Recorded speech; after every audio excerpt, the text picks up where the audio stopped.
right, folks, back here at the Bossman Show, the new year here, one of our favorites on the show, UNCG Spartans, Coach Mike Jones. Coach, good to see you, brother. How you doing over there in Greensboro, man? Hey man, we making it, man. We trying to stay warm here. It's cold spell down here in Greensboro, but otherwise we doing well. I hear that, Coach. Man, I ask you, man, you had a big win over Furman this weekend, man, going 2-0 this weekend, 9-6 overall, man. So, Coach Richard does a great job at Furman. So how key was it for you guys to get that big win against Furman, knowing the hell of a job that Coach Richard and his staff does down there and how they dominate the SoCon so many years down there over at Furman? Yeah, it's always a tough game, man. And they have been the best team in our league this non-conference schedule.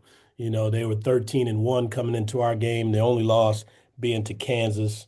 So we knew it was going to be a tough matchup. But our guys were, really locked in. It helped us that we won our first game on the road at Wofford, who is also a tough team.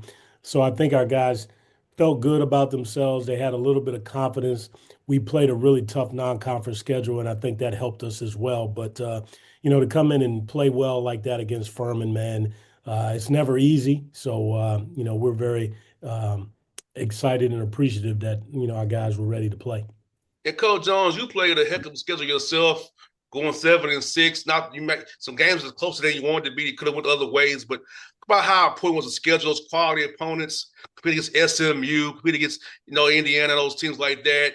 Other teams that are major that are really good, competing with them, beating some of them as well. But to come in hardened with that toughness, so you can't compete against a Wofford. What the White does a heck of a job, and where coach just go with Furman, and you got Chattanooga, and you got to go to Sanford this weekend. So how to get that toughness early from your guys playing tough opponents. Yeah, like I mean, if you play to me, for us at least, and everybody does it different, but if you play a softer schedule, it might help you with confidence, but you don't know what it takes to really win against a good team.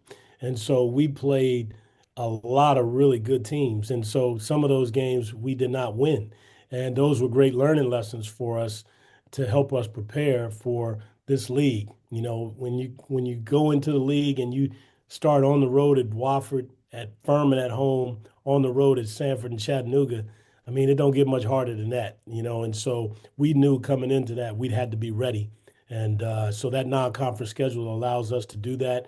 And we'd love to be, 10-3 in the non-conference, but I'd rather us be better in the conference than in the non-conference because for us that's what it's all about. So those games definitely help prepare us for one of the toughest mid-major leagues in the country. No doubt, Coach Jones, as you I know, in practice, we can always drill late game scenarios, different scenarios, but having to actually play it live with different uniforms, referees when it counts, it really Mhm. helps you gain that experience and that callous towards it and hardening towards it. So, think about how important it was to get your guys in late game scenarios, live action. As you Yeah. business so complex was so important for you guys, but they had to experience it live. And I have doing it in practice is great, but actually they go ahead and teach to it on film and say, hey, we did this better. We could have made this rebound, this block out. We could have won the game if we did this way.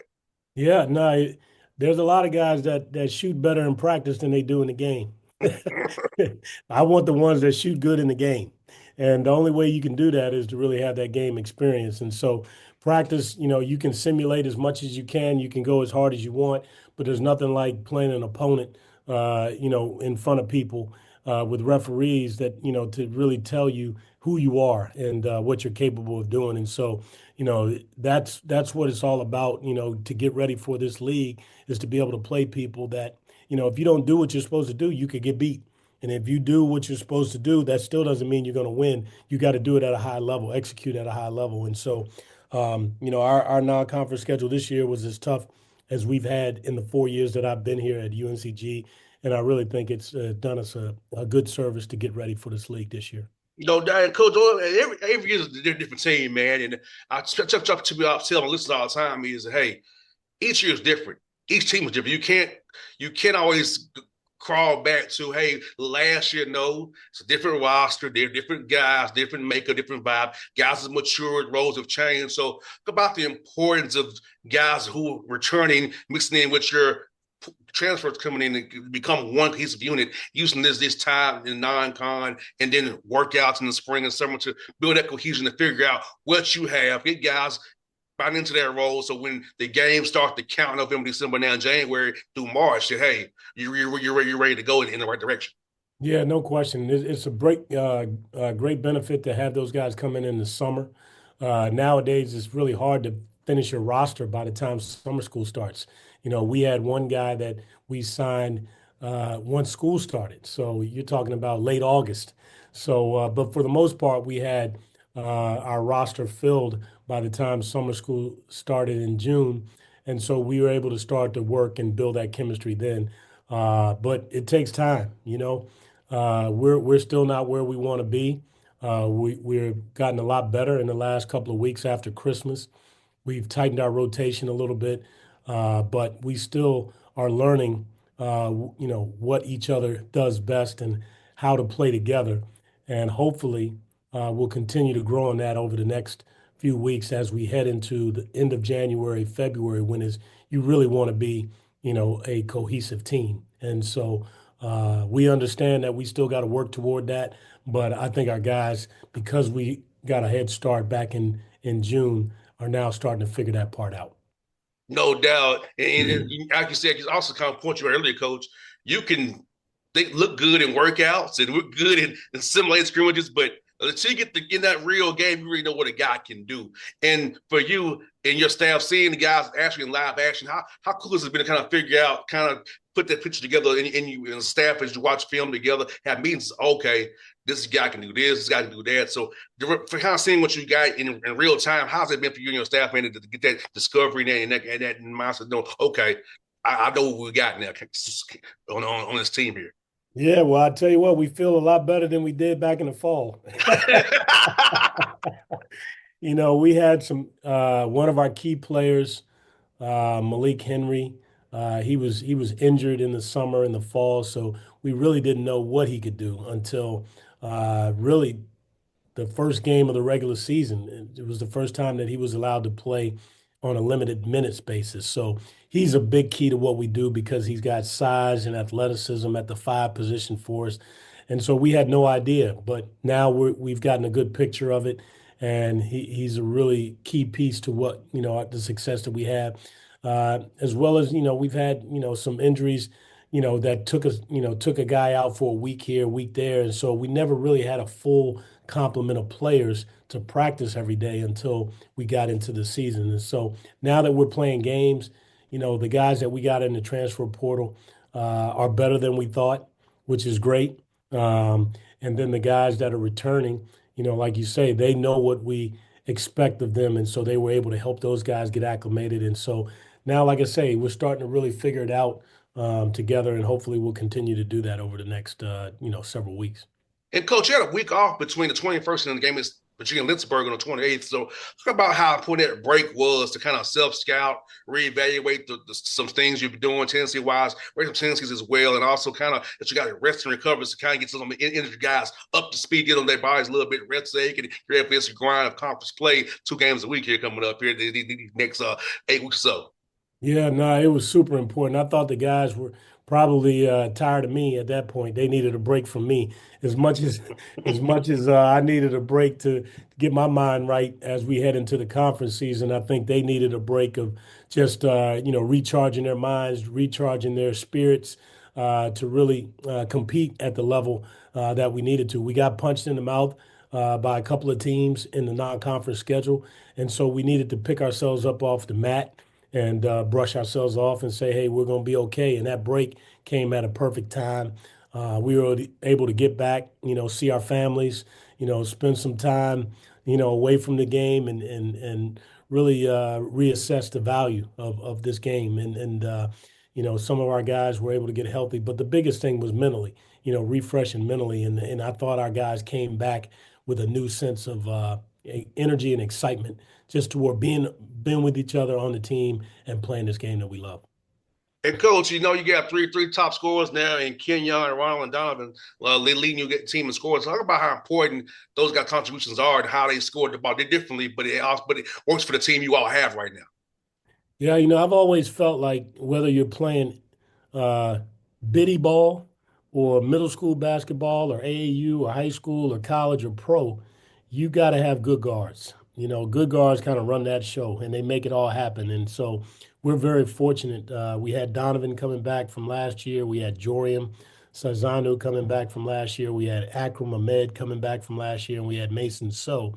But adding Ron, who played 4 years at the Atlantic 10 level, and Kenyon, who played at Radford and was one of their top scoring guys, adding those two guys to the mix of those returners, man, has really helped us tremendously early in the year. And, I'm really it makes my job a lot easier as a head coach to have, put three guys on the floor that know how to play. They're multi-skilled.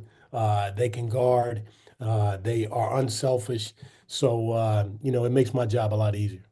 No doubt. And coach, you're doing a good job shooting from three, 37.9% from three as a team. So that spacing is very important. Guys can't just load up the pin against you guys. You have to really come out and contest, and you may get blown by as well. So talk about having that threat to the 3 point line, 37.9% from three as a team. So forcing teams to really defend and look at that hard, decide what they want to do against you defensively. Yeah, you got to have it these days, man. You got to be able to space that floor. When you play teams that have three non-shooters on the floor, it's a little bit easier to guard them. You just got to focus on those two guys. But when you have three or four guys out there that can space it, now, your guards can get downhill.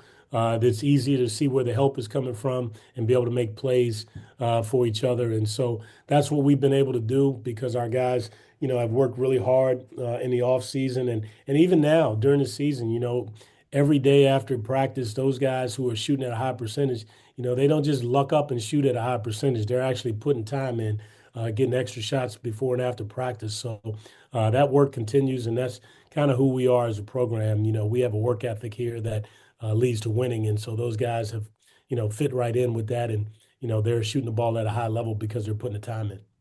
And coach, I got two more for you, coach. Man, you value in the ball as well, man. Since the turnovers, the game was the ball is everything, especially loud ball turnovers. You don't have no loud ball turnovers at all. But I talk about value in the basketball, taking care of the ball, saving the possessions, so you don't throw away possessions as other people get easy baskets on you. So talk about how the emphasis that you guys really stressed about to your team about valuing that basketball.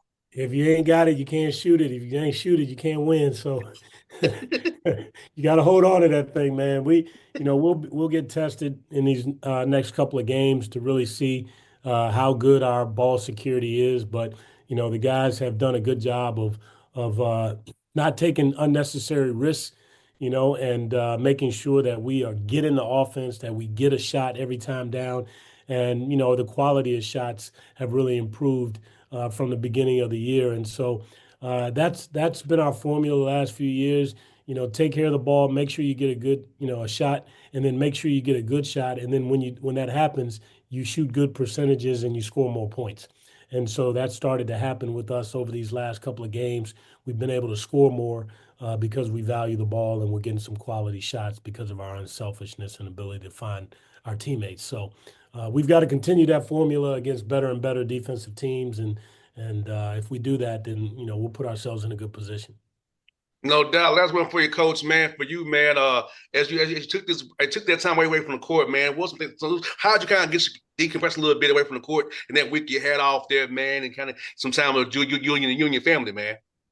Hey man, I ate good, so put on a couple extra lbs.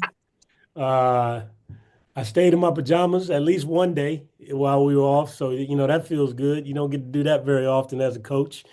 And I think I watched a movie or two, man. So yeah, I was able to refresh my mind, man, and kind of get my mind off of what it's focused on basically 24/7 now.